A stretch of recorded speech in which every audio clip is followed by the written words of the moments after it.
Imagine this. Every single day, a boy walks into school with his lunch, only for it to vanish before his very eyes.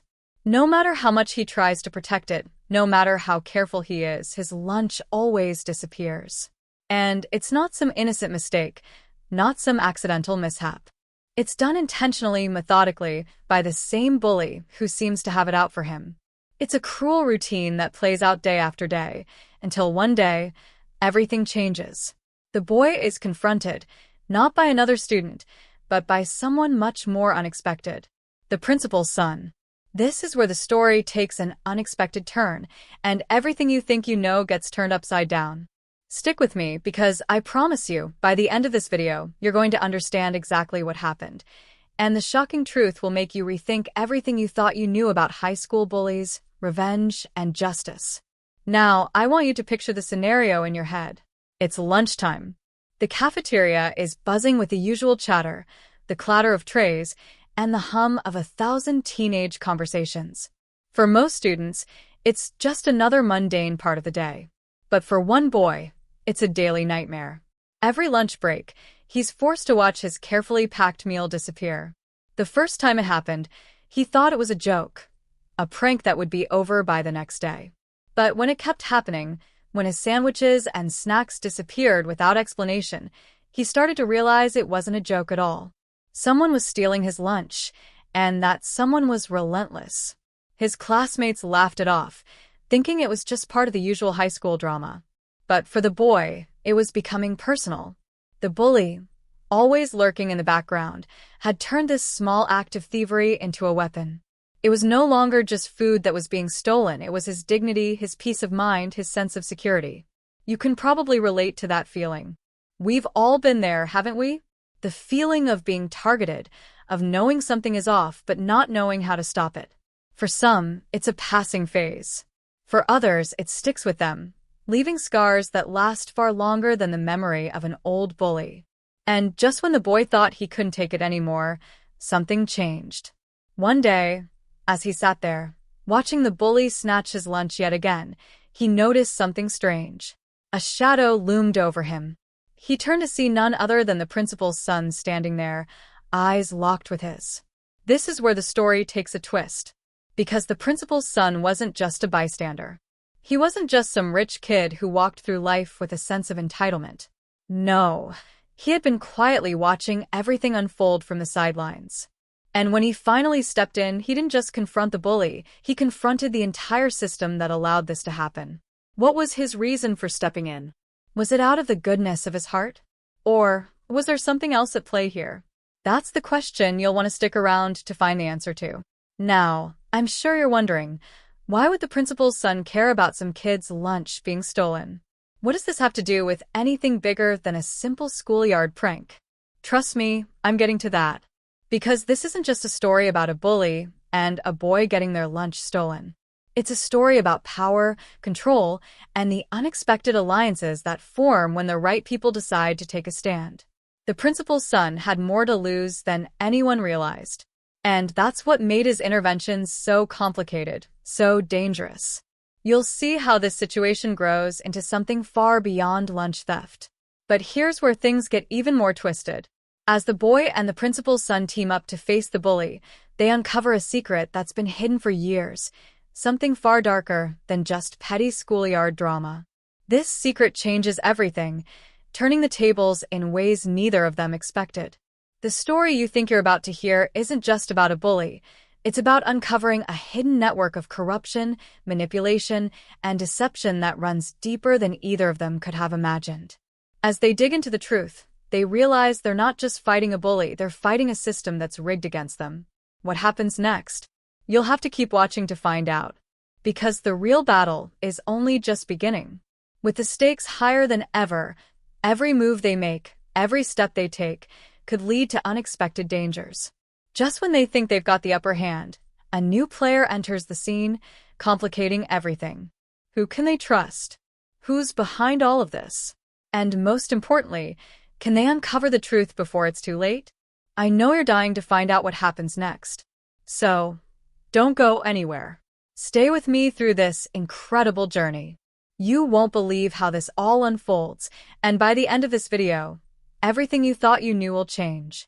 You're about to find out exactly how one boy's lunch theft became the spark that set off a firestorm of revelations. And trust me, this is a story you won't forget. Max wasn't always the quiet kid.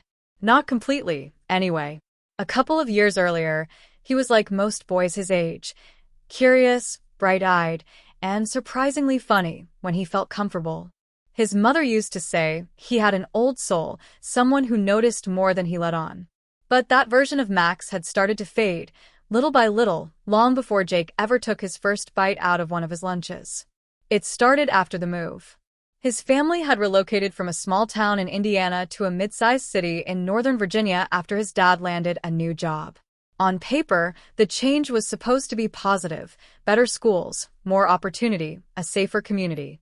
But for Max, it felt like being dropped in the middle of a noisy cafeteria where everyone already had a seat at the table. No one really noticed the quiet new kid with the oversized hoodie and scuffed sneakers, and when they did, it wasn't usually for the right reasons. At best, he was invisible. At worst, he was marked. The first few months were uneventful, at least on the surface. Max went to class, kept his head down, and always turned in his assignments early. He was smart, almost too smart for his own good. Teachers praised him for being focused and independent, but no one really asked why he sat alone every lunch period or why he flinched every time a group of boys passed by his locker. At home, he told his parents things were fine and they believed him. He didn't want to worry them. They were already stressed enough, settling into a new house, adjusting to new routines. But behind his quiet eyes, something was brewing, a slow, creeping anxiety that turned every school day into a survival game. The kind of game where you memorize which hallways to avoid and which teachers won't notice if you suddenly disappear into the restroom for 20 minutes. Max became an expert at navigating shadows. Jake, on the other hand, was the complete opposite. He thrived on attention and he got it in spades. Star athlete, class clown, and self-proclaimed king of 8th grade, Jake had the kind of social capital that couldn't be bought. It was earned through intimidation, charm, and a knack for knowing exactly who to push and when to back off. His father was a local business owner, well-connected and generous to the school board. Teachers tended to look the other way when Jake acted out, brushing off his behavior as harmless mischief. But what they didn't see, or maybe didn't want to see, was the calculated cruelty behind his jokes. He didn't just tease Max, he dissected him. He made sure everyone knew Max was the weak link, and he used that knowledge like currency. What made things even worse was how Jake never worked alone. His little crew followed him everywhere: Grant, the sidekick with too much energy and not enough conscience, and Austin, who never spoke unless Jake gave him a reason to. They orbited around Jake like planets to a sun, laughing on cue, echoing his insults, and making sure no one dared to challenge him. And Max? He became their daily ritual, their inside joke. Every time Jake snatched his lunch or knocked his books to the floor, it was a show, something to keep the hierarchy intact. But then came Lucas, and everything began to shift. Lucas arrived mid-semester, which in middle school terms might as well be a social death sentence. But there was something different about him, something unshakable. He didn't seek out attention, but he didn't shrink from it either. He observed people the way chess players study their opponents: quiet, calculated, always 2 moves ahead. When Max first noticed him, Lucas was sitting alone, earbuds in, sketching something in a spiral-bound notebook. They never spoke that first week, but Max could feel Lucas's eyes tracking things, watching Jake's every move, every lunchroom power play, every quiet humiliation. No one knew right away that Lucas was the principal's son. That detail didn't surface until a teacher accidentally mentioned it in passing during a staff meeting that trickled through the student grapevine. But once it did, it changed everything. Kit started to look at Lucas differently, but he didn't seem to care. He still sat alone, still kept to himself, but there was an edge to him now, a confidence that made people unsure whether to befriend him or fear him. And the way he started shadowing Max? It wasn't subtle. At first, Max thought it was just coincidence, but after the fourth or fifth time Lucas just happened to be at the water fountain when Jake tried to trip Max, or passed by the locker hallway right as things got tense, Max started to wonder. Was Lucas following him? Or was he watching Jake? As the days passed, something started to feel off. Jake had grown bolder, but also more paranoid. He was more erratic, snapping at his own friends, muttering under his breath in class, constantly checking his phone. Rumors started spreading, little things that didn't make sense.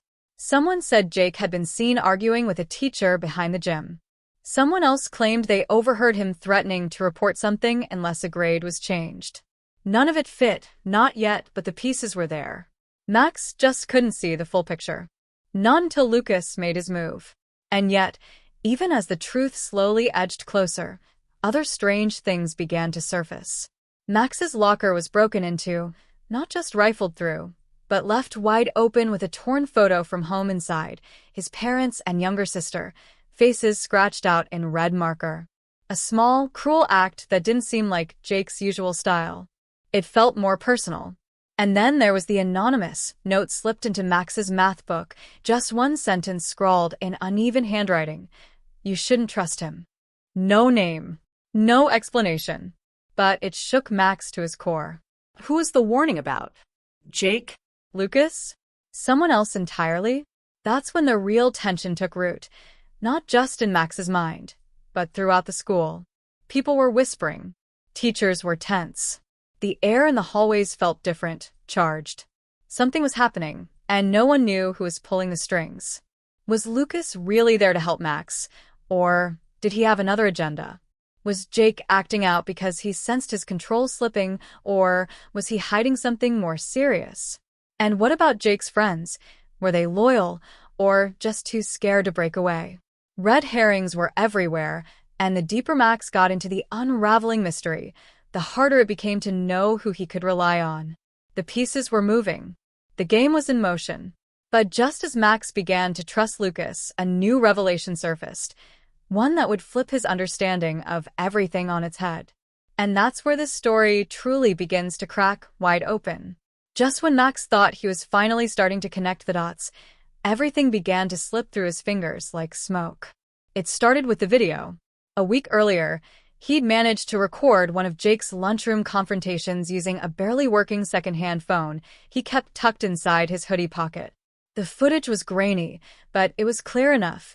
Jake smirking, Grant laughing, Max standing frozen while his lunch tray hit the floor.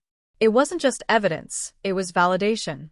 Proof that this wasn't in Max's head, that what he endured every day wasn't just boys being boys, no matter how many times adults tried to downplay it.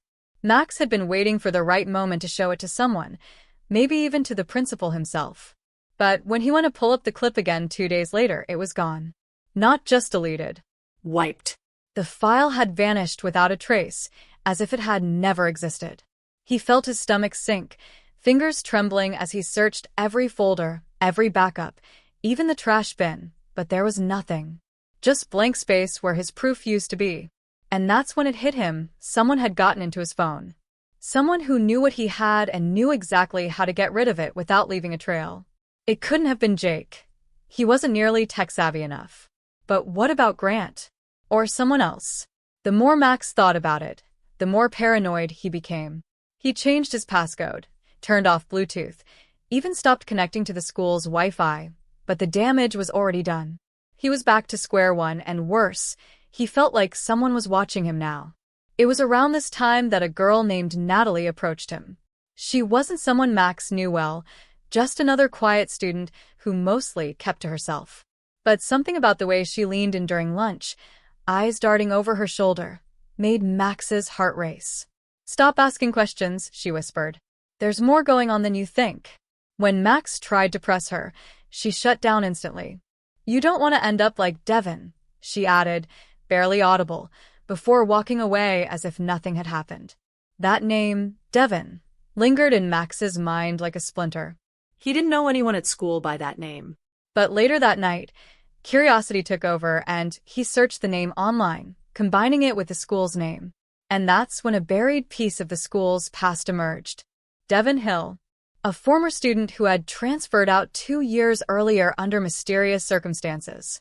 The details were vague, something about behavioral issues, family relocation, and a few missing reports that were never followed up on. But what stood out to Max were the few online comments left under an old class yearbook post. Things like they made him disappear and nobody talks about what happened near the science wing. And then he saw it, an old group photo that included Jake, Grant, and Devin. Devin standing slightly off to the side, arms folded, looking uneasy. Max realized with a jolt that Devin had once been in Jake's circle.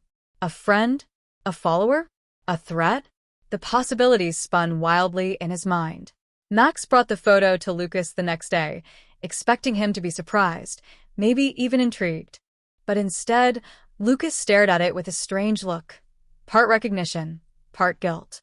He hesitated before speaking, something rare for someone usually so calm and calculated. Devin didn't transfer, he finally said. He was expelled. But not for what you think. That was all Lucas would say. No matter how much Max pushed, Lucas shut down. His body language changed, his energy went cold. And for the first time since they met, Max wasn't sure if Lucas was really on his side, or if he was hiding something deeper. Something tied to Devin, to Jake, maybe even to the school itself. The next obstacle came in the form of a sudden meeting with the vice principal. Max was called into the office unexpectedly, told that there had been reports of inappropriate behavior. The accusations were vague. Accusations of spreading rumors, harassing other students, even trying to manipulate fellow classmates. It was absurd, and Max knew it. But the tone the vice principal used was unsettling, almost rehearsed. Like someone had planned this. Like someone was trying to silence him before he got any closer to the truth. He denied everything, of course, but it didn't matter. They gave him a formal warning and told him to focus on his studies instead of stirring up drama. It was clear someone with influence was trying to shut him down. The pressure only got worse. At home, his parents started noticing the change in his mood. His mom asked if he was sleeping okay, if something was bothering him at school. He wanted to tell her, but every time he tried, the words caught in his throat. He didn't want to put her in the crosshairs, too. Especially not after what happened to Devin's family. Because the deeper Max went, the more it became clear this wasn't just about schoolyard bullying. There were layers here, years of secrets, and someone was working very hard to keep those secrets buried. Max couldn't shake the feeling that he was being followed. Not just by students, but by someone older, maybe a staff member. He noticed strange glances from a custodian who always seemed to be near the science wing. He found a sticky note inside his locker that read, "Back off," with no handwriting he could recognize. And then, in the library, while flipping through a forgotten yearbook from 4 years ago, he saw something that made his skin crawl. A photo of Jake's father at a school fundraiser, shaking hands with someone Max now recognized, Devin's father. The caption read, "Longtime friends unite for school safety initiative." The timing matched up. The expulsion. The silence. The fallout. Max leaned back in his chair, heart pounding. What if Jake wasn't the one pulling the strings? What if this whole thing was part of something bigger, something tied to the school's past, to Lucas's silence, and Devin's unexplained disappearance? The mystery was deeper than he thought. And just when he thought he'd uncovered the last piece, a new email popped up on his screen. No sender, no subject, just one attachment, a video file titled lunchroom_reveal, MP4. With a shaking hand, Max clicked to open it. As Max clicked the video file, the screen faded to black before grainy footage flickered into view. It wasn't what he expected. Instead of a recording of Jake or some kind of bullying incident, the video showed the inside of the school's staff lounge, a place Max had never even been inside. The camera, clearly hidden, was angled low and positioned near a filing cabinet. 2 voices entered the frame. Adults, male and female, both familiar but not immediately identifiable. The woman sounded tense, almost panicked, whispering about keeping Devin's file sealed and bearing the chain of custody report. The man, calmer, almost smug, replied that it had all been handled and warned her to let sleeping dogs lie unless she wanted to end up like the counselor who got too curious. Max's mouth went dry. The implications were staggering. This wasn't just about bullying anymore. It was about a potential cover-up, one that extended beyond students and into the very leadership of the school. He sat frozen, pulse thudding in his ears. Someone had gone to great lengths to hide this, and now, for reasons he couldn't yet understand, they were choosing to expose it to him. Before Max could even process the full meaning of the footage, his phone buzzed violently in his hand. It was Lucas. A rare emergency text. Check your inbox. Now.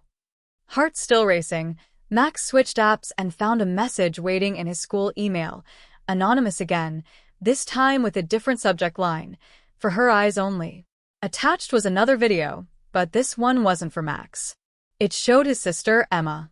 A freshman at the same school, Emma had always kept her distance from Max's social chaos, more interested in robotics club and student council than whatever fights he found himself caught in. But the clip was chilling. It showed her sitting alone outside the school library, casually eating lunch, until a tall figure stepped into the frame, face obscured by a hoodie, and placed a white envelope beside her bag before quickly walking away. The footage ended abruptly. Max's blood ran cold. He hadn't told Emma about anything. She didn't know about Jake, the threats, or Devin. Whoever was behind this was no longer just threatening him, they were involving his family. He sprinted through the hallways to find her. By the time he reached her usual lunch spot, she was gone, replaced by a group of older kids who didn't even look up as he frantically scanned the area. He eventually found her near the science lab, completely unaware of the video. "Someone left this in my backpack," she said quietly, holding up the same white envelope. Inside was a photo, an old one. It showed their family on a beach vacation from years ago, with a red X drawn over Max's face in thick marker. Emma looked terrified. Max didn't even know what to say. They were being watched, monitored, Played. That night, Max sat in his room, trying to think. The tension was mounting, and trust was collapsing around him. Even Lucas had grown distant in the past couple of days, offering half answers and dodging questions about Devin and the video of the staff lounge. Max started to wonder if maybe Lucas wasn't just hiding something, maybe he was being controlled too. Or worse, maybe he had always been a part of this, playing Max from the start. Every conversation, every subtle nudge in the right direction, every coincidental discovery, it could all be part of some manipulation. He didn't want to believe it, but paranoia was a poison, and it was spreading fast. Then came the contradiction that threw everything into chaos. While scrolling a local message board for students and parents, Max found a post dated 3 months ago, someone asking if anyone remembered a boy named Devin Hill. The replies were mostly vague until one user responded with something that shattered Max's assumptions. "Devin? He moved out of state. I work with his mom. She says he's alive and well, just doesn't want anything to do with that school anymore." Max reread it 3 times. Alive? Out of state? Then what were all the warnings about? The implication that something had happened to him? Was Devin hiding? Or had the people behind all this made everyone believe he disappeared when he didn't? Max realized then that he'd been operating under the assumption that Devin was a victim of something terrible, maybe even dead, but now there was evidence that Devin might be alive and actively choosing to stay hidden. That flipped everything on its head. If Devin was still out there, he might be the key to the truth, or he might be part of the reason it had stayed buried. And just as Max was beginning to wrap his head around that possibility, another name surfaced, one he hadn't heard before. A post on an old school blog referenced an assistant coach who left abruptly around the time Devin disappeared, Mr. Talbot. The post was brief, but ominous. He saw too much, got too close, and then he was gone. That night, as Max lay awake in the dark, phone clutched in his hand, his mind spiraled with questions. Who sent the video? Why now? Was Emma in real danger, or was she being used to pressure him into silence? And what happened to Mr. Talbot, and why did no one seem to talk about him? The deeper Max went, the more the narrative twisted. No longer was this just a story about a bully stealing lunches. It had mutated into something deeper, something darker, where the line between right and wrong, friend and enemy, was blurring by the second. And then, right as Max's eyes began to flutter with exhaustion, his phone buzzed again. No number. Just another message. This one read, "He's not who you think. Ask Lucas what really happened to the file." Max stared at the message, the words glowing back at him like a flare in the dark. "He's not who you think. Ask Lucas what really happened to the file." His throat went dry. The message wasn't vague anymore. It was personal, specific, and accusing. The timing couldn't have been worse. Max had been teetering on the edge for days now, losing sleep, skipping meals, and constantly watching his back. But this message didn't just plant a seed of doubt. It watered every fear he'd tried to suppress. He wanted to believe Lucas was still on his side, but what if the truth had been hiding in plain sight the entire time? What if Lucas wasn't helping him get closer to the truth, but guiding him away from it? Max's thoughts spiraled, every memory of their friendship now tainted with suspicion. He needed answers, and he needed them fast. He grabbed his jacket, shoved his phone in his pocket, and slipped out the back door. It was late, almost midnight, and the streets were mostly empty, except for the occasional passing car. The cold air slapped his face awake as he cut through a narrow alley behind the town's old print shop, the shortcut to Lucas's neighborhood. He hadn't even texted ahead. Something inside him said not to. If Lucas was involved, he didn't want to give him time to prepare. But as Max turned the final corner and the familiar street came into view, he froze. Lucas's house was completely dark. Not a single light on. The driveway was empty. Max knew that wasn't normal. Lucas's mom worked late, but she always left the porch light on for him. Max stepped closer, heart pounding, and that's when he noticed the front door was slightly open. His gut clenched. He approached slowly, glancing around the yard for any sign of movement. The door creaked as he pushed it open, the silence inside thick and unnatural. "Lucas," he called out, his voice barely above a whisper. No response.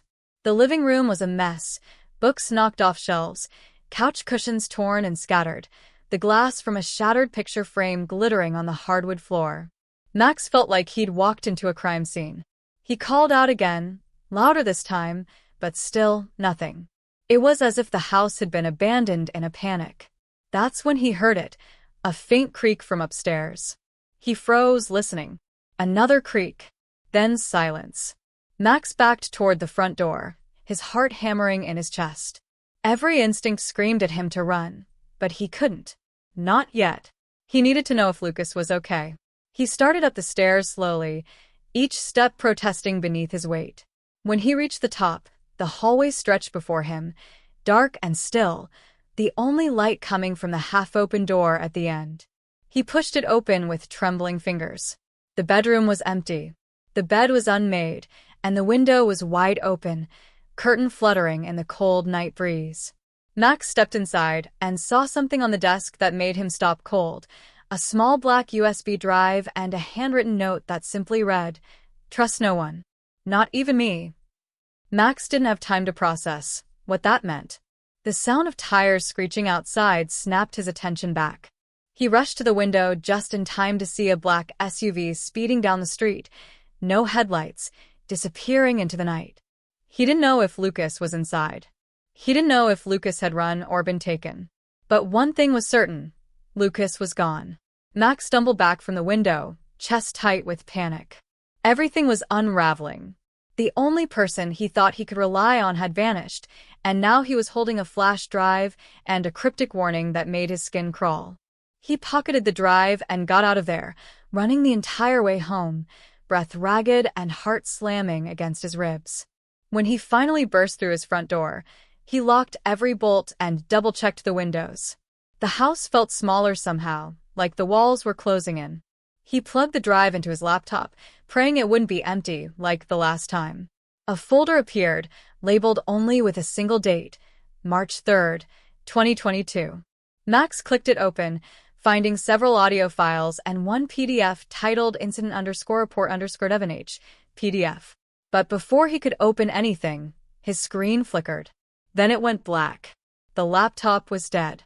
Max sat frozen. That wasn't a crash. It was too deliberate. Like someone had triggered it remotely. He pulled the USB and checked his phone. No signal. Not even Wi-Fi. He felt it then, the crushing realization that he was being watched. Not just followed. Monitored. Targeted. Someone had eyes on him, and they were shutting down his every move the moment he got too close to something they wanted hidden. He couldn't sleep. He didn't even want to be in his house anymore. Every creak of the floorboards felt like footsteps, every shadow out the window, a potential threat. And as the hours dragged on, his mind kept returning to Emma. If they'd targeted her once, they'd do it again. He couldn't protect her if he didn't understand who they were, what they wanted, why this mystery around Devon was worth so much destruction, and why Lucas had tried to warn him while simultaneously pulling away. When dawn broke, Max sat by the window, eyes bloodshot, clutching the dead laptop like it might come back to life if he stared long enough. He had more questions now than ever. Where was Lucas? What was in that report? Who sent the video of the staff lounge? And who was really behind the cover-up that stretched back years? He had no idea who to trust. But he was starting to understand one thing. This wasn't just about lunchroom bullying anymore. It wasn't even about Devon. It was about control, about silence, about power, and someone was willing to destroy everything and everyone just to keep their secret buried. Max hadn't left his room in nearly 12 hours. The sun had already dipped behind the hills, and the only light came from a flickering desk lamp that cast long shadows across his cluttered workspace. His laptop was still dead, but the USB drive hadn't left his hand. Something about it haunted him, not just because of what it might contain, but because of what it had already cost. Lucas was gone. His phone still had no signal, and every attempt to connect to the internet failed. It was as if someone had flipped a switch and isolated him from the rest of the world. The only thing still working was the emergency landline downstairs, the kind of thing nobody used anymore. And that's exactly what made it ring at that moment, sharp and jarring like a knife through the silence. He jolted and stared at it, unsure if he should answer. But his curiosity, his desperation won. He picked up. "Hello." There was a pause. Then a familiar voice, low and rushed. "You need to listen carefully. You're not being watched by who you think." Max froze. "Lucas." A heavy breath, then a whisper. "It was never about me. Or Devon. It was about her. Check the photo in the hallway. You've seen it 1,000 times, but you missed everything." The line went dead before Max could respond. For a second, he just stood there, paralyzed. Then he dropped the phone and sprinted to the hallway, his feet thudding against the wood. The photo Lucas mentioned was the one that had hung in his house for years, a framed shot of his 5th grade class, standing in front of the playground with their teacher, Mrs. Hensley, smiling proudly in the center. Max had always hated that picture. His face was puffy from crying that day, the result of some minor meltdown he barely remembered. But he knew exactly where it hung, crookedly above the coat rack. He yanked it off the wall and flipped it over, expecting maybe a note, a carving, something obvious. Nothing. But when he looked closer at the photo itself, something jumped out at him. Not his classmates. Not the teacher. But a woman in the background, barely visible, standing by the school's office window. She was staring out at the camera, her face slightly blurred by the glass. But it wasn't just any woman. It was Emma's mother. A chill rushed through him like ice water down his spine. That couldn't be right. Emma's family didn't even move to town until 7th grade. At least that's what she had always said. But there she was, unmistakable, standing on campus the day that photo was taken. Max's fingers trembled as he pulled the photo from its frame and held it under the desk lamp. That was no coincidence. This wasn't just a case of a hidden adult in the background of a school photo. This meant someone was lying. Maybe more than one person. Max ran to his desk drawer, digging through piles of junk until he found an old USB reader with its own power source. He plugged in the drive again, bypassing the laptop, and connected it to an ancient digital photo frame his dad used to keep on his desk. The small screen lit up, slowly scanning files until the folder titled March 3rd, 2022 appeared. He opened it and clicked on the lone PDF. As the image loaded, his heart caught in his throat. The report wasn't about Devin. It was about Emma. A behavioral evaluation filed by a private school therapist dated 6 months before her family moved to town. Max skimmed the pages, each line landing like a blow to the chest. Disassociation. Trauma response. Unresolved incident involving peer death. Recommended identity protection. The final line shattered everything he thought he knew. Transferred and renamed per court order. Subject currently known as Emma Harris. Max recoiled, almost dropping the screen. Renamed? Protected identity? The name Devin came up again, only this time, not as the victim, but listed as the incident's instigator. A boy with the same last name, same birthday. Devin hadn't been bullied. Devin had been the bully, violent, unstable, and ultimately removed from school after a tragic accident involving Emma. And now, years later, Max realized he'd gotten the entire story backward. He sat down slowly, his head spinning. Everything he'd done had been based on lies. The missing files, the grainy footage, the warnings, they were never trying to hide Devin's fate. They were trying to protect Emma's past. And whoever was behind all of this wasn't hunting Max to cover up a secret. They were trying to stop him from exposing someone they had gone to great lengths to shelter. The real question now was, if Emma wasn't who she said she was, and Devin was never the target, what had actually happened that day? And why did Emma's mother look like she had been watching the entire thing unfold from a window? Just as Max started to pull himself together, his phone buzzed back to life. The signal was back. The screen flashed with one new text from an unknown number. "You're too close. Don't talk to Emma again if you want her to stay safe." And that's when he heard a soft knock on the front door. Max's hand hovered over the doorknob, his heart thundering in his chest as if trying to warn him that opening it might change everything, maybe even end everything. The message was still burning in his mind. Don't talk to Emma again if you want her to stay safe. That alone would have been enough to make any rational person lock every door, turn off the lights, and pretend they weren't home. But Max wasn't feeling rational. He was exhausted, confused, and spiraling from the avalanche of truth and lies crushing him from all sides. If Emma wasn't who she said she was, then who was she really?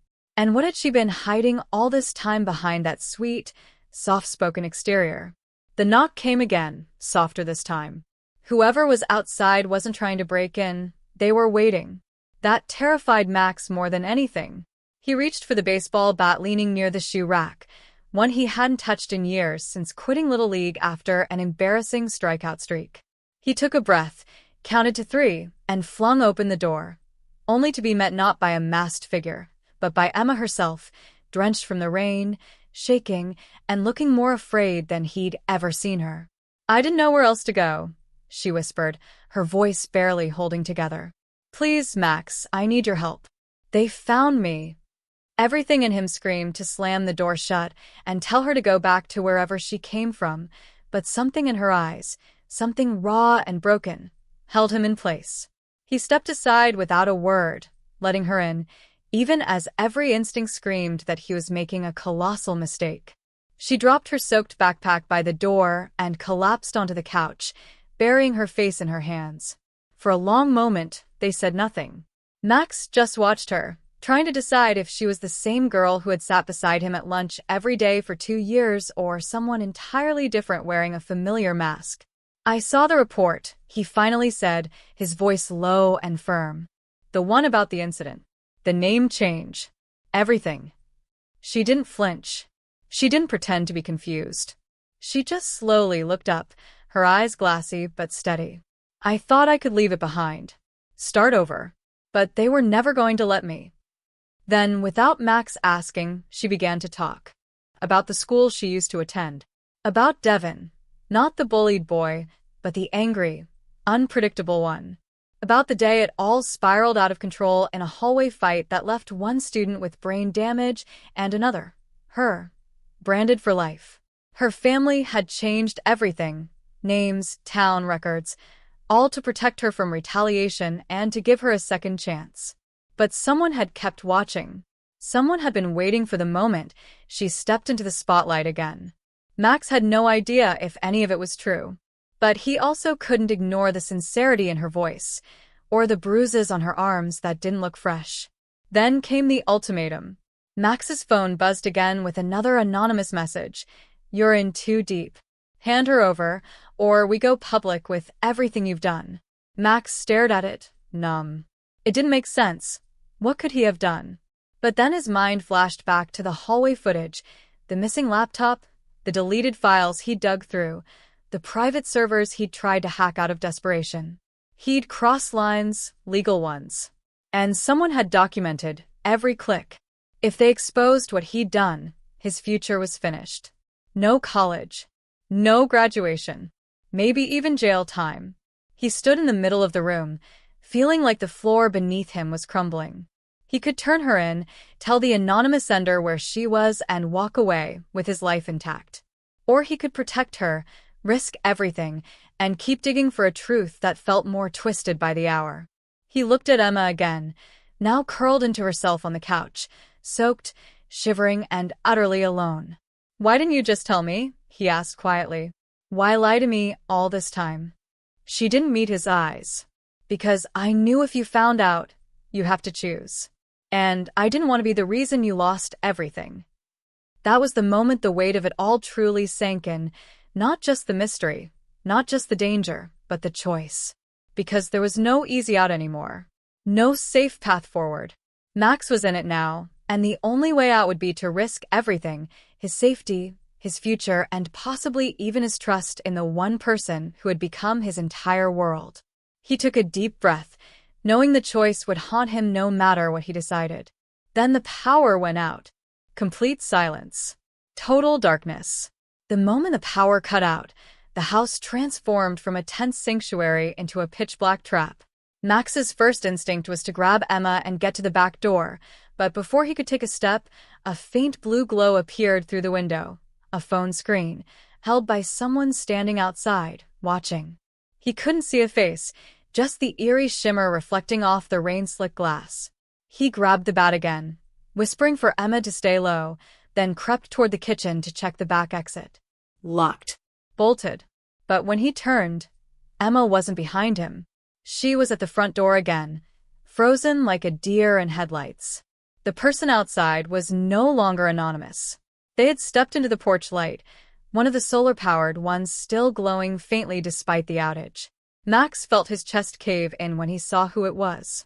Mr. Reynolds. His school counselor. Max's stomach dropped as everything he thought he knew started to unravel. Mr. Reynolds had always been the one pushing him to dig deeper when he first raised concerns about Devon's disappearance. He had encouraged Max to look at old footage, question inconsistencies, ask uncomfortable questions, all under the guise of helping him build a critical thinking project. But now it was clear. Reynolds hadn't been helping him out of concern. He'd been steering Max into a trap from the beginning. And the USB drive? It hadn't been planted by an enemy. Reynolds had given it to Max during one of their private conversations, disguised as a forgotten thumb drive someone left behind in the counselor's office. He wanted Max to uncover those files, but only the files he wanted him to see. A curated set of truths mixed with lies. And now, he was standing outside Max's home like some twisted ghost, holding a phone in one hand and a folder in the other. As Max stepped toward the window, Reynolds raised the folder and opened it slowly, revealing glossy photographs that made Max's blood run cold. They were pictures of Max, sneaking into the school's restricted server room, copying files, arguing with a janitor who later reported the breach. Another photo showed Max and Emma sitting outside the old library, their faces serious, mid-conversation. Every moment he thought had been private was now exposed. Documented. Weaponized. Max yanked the front door open and stepped out into the rain, bat still in hand, heart racing. "Why are you doing this?" he shouted over the storm. "What do you want from me?" Reynolds gave a faint smile, calm, like he was delivering bad news to a student about detention. "You were never supposed to go this far. You were just a test, Max. A lever. We needed someone curious, but not smart enough to connect everything. You used me," Max snapped. Reynolds didn't deny it. Emma's file was sealed for a reason. You broke into systems, bypassed legal protections, hacked private accounts. That USB drive was a trap, and you walked right into it. Max gritted his teeth. Why? Who's we? Reynolds lowered the folder. You think this is just about Emma? About Devin? Max, this school, this town has been a containment site for over a decade. The children who come here, the families that move in, they're selected, monitored, managed. It's not about protecting victims. It's about studying how trauma evolves, how it changes people.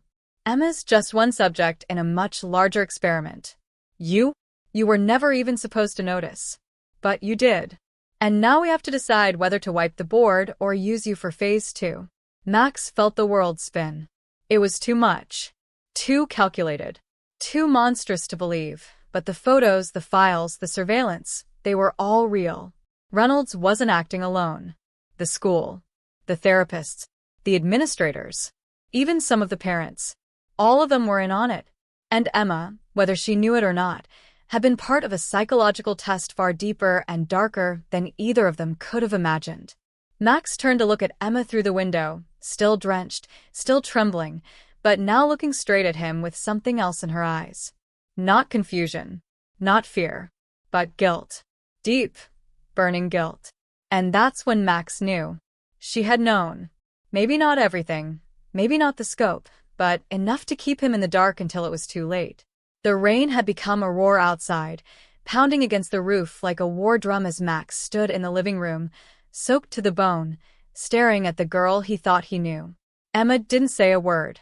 She didn't need to. Her silence said it all. The guilt in her eyes wasn't confusion or fear of what Reynolds had said. It was confirmation. And just like that, Max's entire world caved in. Every conversation, every moment they'd shared, every glance and every pause now reeked of manipulation. She had been placed there, in his life, like a well-dressed chess piece, smiling, broken, wounded, all to lure him deeper into a conspiracy he was never meant to understand. "Why didn't you tell me?" he asked, voice cracked and trembling, not with fear anymore but betrayal. "You knew what they were doing. You knew what this was." Emma finally looked at him, her face wet with more than just rain. "Because I didn't have a choice, Max. I was 10 when it started. They told me if I didn't cooperate, my family would be relocated again. That I'd be separated from my brother forever.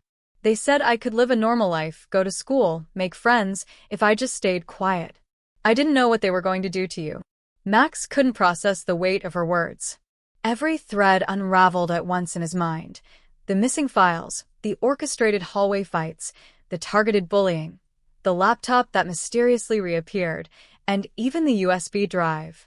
It had all been designed to see what he'd do. Would he stand up? Would he fight back? Would he risk everything for a friend in need? He had passed their test, and failed in the most devastating way. Because now he knew too much, and there was no going back. A sudden knock rattled the back door, this time louder. Not a warning, a signal. Reynolds was no longer alone.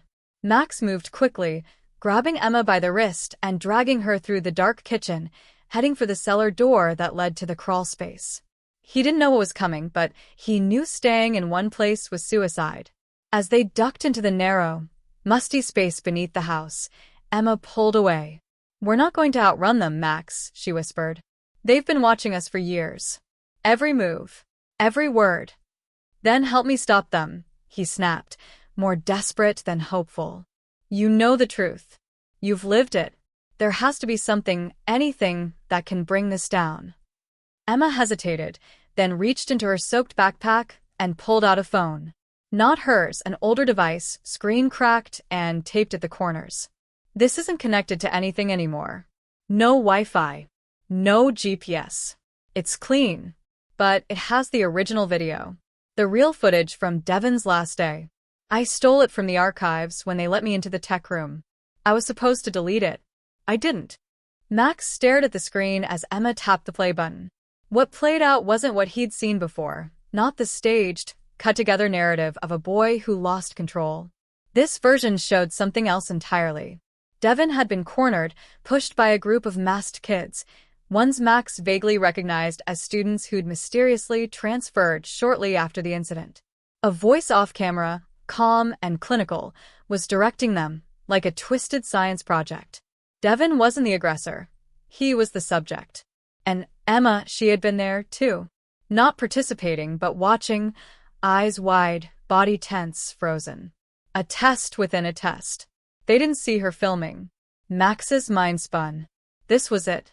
The truth, the whole truth. Not just a school scandal. Not just a case of bullying. It was a psychological experiment masquerading as education, using children as lab rats under the watchful eyes of so-called counselors, researchers, and administrators. And if this footage got out, it would dismantle everything. Careers, reputations, institutions. Max could barely breathe. "We leak it," he said. Now. To everyone. But before he could move, a shadow appeared at the crawlspace door. Reynolds. Flashlight in one hand. A pistol in the other. "Don't be stupid, Max. That footage is just a story no one will believe. But what they will believe is a story about a mentally unstable boy who snapped after being expelled, who got violent when his secrets came out. A tragedy. A cautionary tale. You want that to be your legacy?" Max didn't answer. He didn't move. But Emma did. In one sudden motion, she stepped in front of Max and raised her hands. "Take me. Let him go.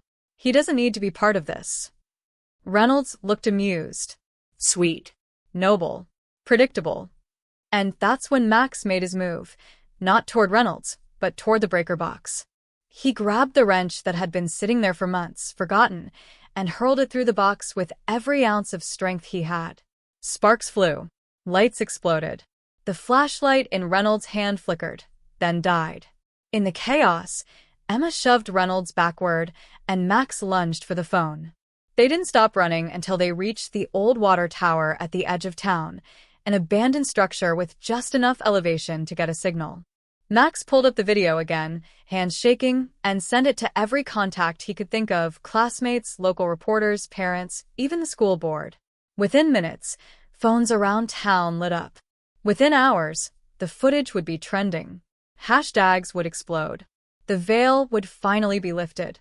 But as dawn broke and the town stirred to life, Max noticed something strange. His phone buzzed, again and again, but not just from messages. Notifications flooded in from unfamiliar apps, files downloading on their own, his screen glitching and freezing. Emma looked at him, then at her own phone, which had gone black. A final message blinked across Max's screen. "Congratulations. Phase 2 begins now." Max stood on the edge of the water tower, watching as the sleepy town of Granger slowly woke beneath the soft light of dawn. Sirens had started wailing in the distance, not just from police cruisers, but from unmarked black SUVs now racing down the highway like storm chasers on a mission. It wasn't just the school board anymore. Whatever they'd uncovered, whatever was in that footage, had traveled far beyond the town limits and now danced across the servers of newsrooms, watchdogs, and online forums that thrived on conspiracy. But none of that comforted Max, because even as truth spread like wildfire, the message on his phone kept flashing in his mind. Phase 2 begins now. It wasn't a threat. It was a statement of fact, something chilling in its finality. For all he had uncovered, for every piece of evidence, every ounce of courage it took to expose what was happening, the real enemy had only just begun to show itself. They couldn't go home, not now. Emma knew it first. The moment the footage went viral, the safety net they thought they had disappeared. She watched her own phone self-destruct from the inside, the battery overheating, the screen cracked and dimming until it was nothing but a useless piece of plastic. Max's did the same. Evidence of a system that was always one step ahead, always watching. As they slipped through back roads and neighborhoods they once knew like the backs of their hands, they realized they were no longer students, no longer just kids trying to do the right thing. They were fugitives in a war they barely understood. But they had something that gave them an edge now: public awareness. The moment the story trended and screenshots of the footage went viral, they stopped being pawns and became symbols, talked about on Reddit threads, in livestream breakdowns, and on YouTube trending videos under tags like #SchoolConspiracy, #GrangerGate, and #exposed_experiment. People were paying attention now. That mattered. Back in town, consequences had started rolling like thunder. The principal, who had claimed he knew nothing, abruptly resigned, his email scrubbed, his house emptied overnight. Teachers who had always looked the other way suddenly remembered conversations they'd overheard or documents they'd once seen but ignored. Parents who had believed the narrative about problem children were now demanding answers at emergency school board meetings streamed live and watched by thousands. And beneath it all, the most chilling realization began to dawn. This wasn't just about one school. It was a template. Granger was a test site. And other towns, other children might already be caught in the same web. Max and Emma eventually made their way to a safe house, deep in the woods outside county lines, run by an anonymous contact who had reached out after the leak. He introduced himself only as Ben, a former researcher who had once worked for the same organization behind the experiment and had gone underground after he tried to blow the whistle years ago. He confirmed what Max feared most. The experiment was real, sanctioned by shadowy educational reformers and tech corporations testing emotional and social thresholds in teens under the guise of behavioral development. It was data mining of the most personal kind, harvesting reactions to trauma, confrontation, and morality. Every lunch stolen, every whisper in the hallway, every fight, all meticulously staged, recorded, analyzed. But here's the twist that Max hadn't expected. The message, Phase 2 begins now, wasn't just a threat to him. It was a signal to the others. All across the country, other students who had passed similar tests were receiving similar messages. Some were scared, some were unaware, and some were already playing their next role. Max realized the conspiracy was never about breaking one student. It was about building a new kind of army. Quiet, loyal, selected from the ones who didn't just survive the trauma, but excelled in it. And that's when Max truly understood what Reynolds had meant by predictable. He and Emma spent the next few weeks working with Ben and other whistleblowers to get what they knew into the right hands: investigative journalists, civil rights attorneys, and eventually federal agents. Some arrests were made, and a few networks were exposed. But just as quickly, new organizations popped up under different names. The face of the operation had changed, but the body remained. The internet exploded with theories, trending clips, and reaction videos. Everyone had an opinion, and everyone thought they had the full story. But no one really knew.